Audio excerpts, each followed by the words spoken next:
কি বলে প্রতিবাদ, কি বলে নিন্দা করে সে ভাষাও আমার নেই। বাংলার মা বোনেরা আজ তৃণমূল নেতাদের কাছে পণ্য হয়ে গেছে।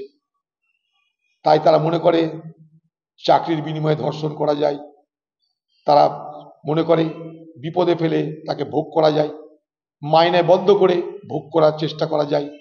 তারা মনে করে অভাবের তাড়নায় একটা মহিলা যখন আসবে তাদের কাছে সাহায্যের জন্য, সেই অভাব দারিদ্রতার সুযোগ নিয়ে তাদেরকে খরিদ করে ভোগ করা যায়। এটা বাংলার সংস্কৃতি হয়ে গেছে। আজকে একটা মহিলা বিবস্ত্র অবস্থায় বেরিয়ে এসছে, কত মহিলা আত্মসমর্পণ করে সুযোগ নিয়েছে, তার কি হিসাব আমরা রাখি বলুন তো? আজকে একজন প্রতিবাদ করেছে তৃণমূল পার্টি অফিসের ধর্ষণের, কিন্তু কতজন ধর্ষিত হয়ে ভয়ে চুপ করেছে, তার কি খবর রাখি আমরা? অতএব যেগুলো দেখছেন সেগুলো শুধুমাত্র বরফ শৈলের চূড়া মাত্র।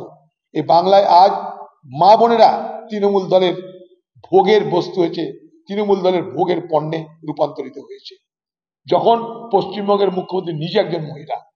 বাংলা টুডে নাও